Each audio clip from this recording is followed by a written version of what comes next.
Time for everybody's favorite Wednesday segment, the Panic Button. That's Mark Schlereth. That's Cody Decker. This is how it works. I'm going to present you guys with a team. Okay. You guys can either push the panic button or not, and then great conversation will ensue. Okay. All right. Your very first team, the 2-2 Los Angeles Rams. Oh, a double panic button. Yeah. Why should they panic? Oh, well, I mean, right now, you're talking about a Rams team that has been known for offense, right? Yes. And they're not producing any offense. 29th in the NFL at 17 and change. Scoring-wise, 28th in the league as far as yardage is concerned. And, and everybody thinks that, if we get Odell Beckham Jr., like, that's going to fix our offensive issues. Sure. Was he going to put on 60 pounds and play left tackle? He's not. It's not going to help you. Like, that's not going to help you. Like, there are serious concerns here with this football team. And I tell you, it is hard when the target's on you, you come off the Super Bowl, you lose players, because there's some guys that once they get the ring, you know what they're looking for? The money, right? Yes. And they'll leave and go find the money. So this is a football team that's just not very good right now. Not only that, in their last game, sorry, Cody, Of course. and I can't believe this, they targeted Cooper Kupp 19 times. They've become the most predictable, one-dimensional offense in football. Go ahead. It's all about one thing, and it's not about who isn't him anymore. It's about Cooper Rush. Cooper Rush is about to be a backup quarterback who's about to dominate the Rams. Absolutely. What he's alluding to there is that the Cowboys play the Rams. That game, of course, is at SoFi Stadium, but you both hit the button. So if you're a Rams fan, start panicking. All right, team number 2. This one, when don't these people panic? You ready? Mm-hmm. Here we go. The 2-2 Cleveland Browns. Panic or don't panic? No. Oh, come on, guys. No. Did you not see them last week? That's not an NFL football team. What are you talking about? That's your Cleveland bias is what it is. I love Cleveland. They're wonderful people. Yeah, right. Okay, why are we panicking in Cleveland? And because they're sitting at 2-2 right now, that whole division is basically tied, are they not? I mean, Yes, they are. So like, They play listen, I should say they play the Chargers on Sunday. Okay, Right? one thing about Cleveland now, quarterback notwithstanding, that's about as talented a roster as you're going to find in the NFL. They're a very good roster. I'm not worried about Cleveland. Cleveland is a good football team. Wow. That's something that doesn't get said often on any show that talks about football with any type Well, of nobody ever credibility.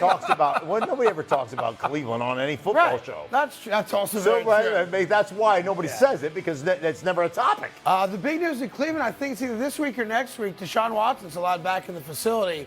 I can start, reading playbooks and practicing and be there. And before you turn around and blink your eye, he's going to be playing football for the Browns. But you guys both agree it's not time to panic yet, so I was wrong on that one. Okay, let's stay in the AFC North. Here we go. Ready for the team? Yeah. Panic, don't panic. Baltimore Ravens. No.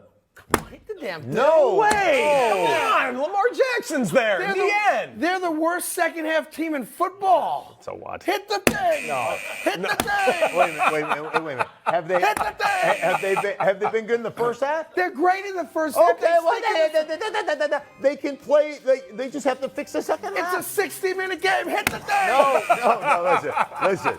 Here's the deal. Here's what's going to happen. Lamar Jackson is a freak show. Like, you know how much of a freak you have to be when you make the world's greatest athletes look like they're on the JV. Yes. Like, how good you have to be when everybody around you looks like they're playing JV in your varsity. Or you just play against Jalen Ramsey. So, all right. Hold back. He's not him. But here's what I think needs to happen. They've gone away from their blitzing style of defense, their pressure defense. They've given up a lot of plays. I think you have to go back and play complementary wise. So they are a great run football team. They create that kind of that play action for Lamar Jackson. I just think they have to go back to being super aggressive on the defensive side of the ball, play that way. It fits what their offense does, and it makes them a better football team. I think they get conservative in the second half. They try to sit back and not let big plays happen. Sure. You know what happens? Big plays happen. Right. And not only that, we should be fair about it. If Harbaugh doesn't make the brain-dead coaching decision he made not to put points on the board with 4 minutes to go against the Buffalo Bills in Baltimore, you might be talking about the 3-1 Ravens, first place all by themselves, and they're not even a team that we question if you're panicking yet. And this week, they play the Cincinnati Bengals. It's the Sunday night game, but, that's first supremacy, at least for now, in the AFC North. And, of course, the Bengals are off back-to-back wins, so they are now 2-2. All right, final one. I'd like to get a button push today.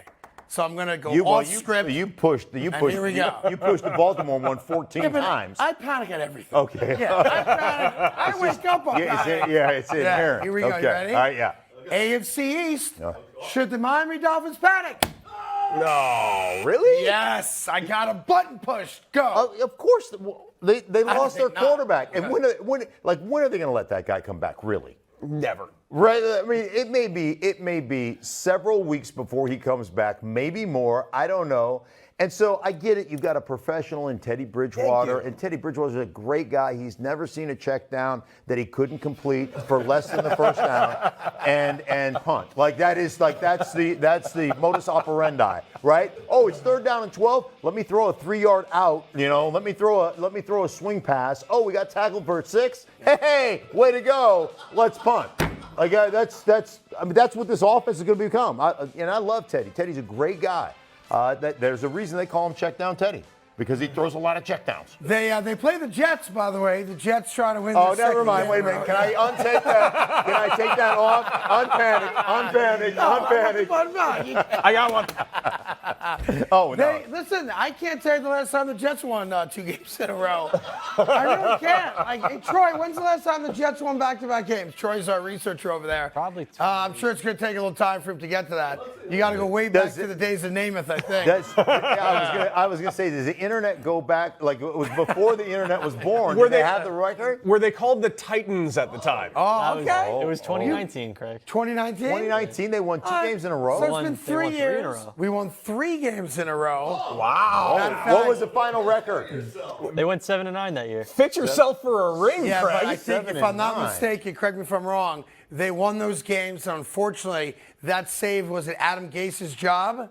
He came back another year. Yeah. So sometimes it's not in your best interest to win your last 3 games of the season. Apparently, he saw that he won 3 games in a row. That's why his eyes bugged out, right? Oh, Because he man. was like, I've never seen such a thing. No, his eyes bugged out because he saw Matt Rule's nipples. Hey there, thank you so much for watching The Carton Show. You can subscribe right here to get all the latest bits and segments from the show. And by the way, while you're at it, we have a lot of great shows on FS1, so check them out too.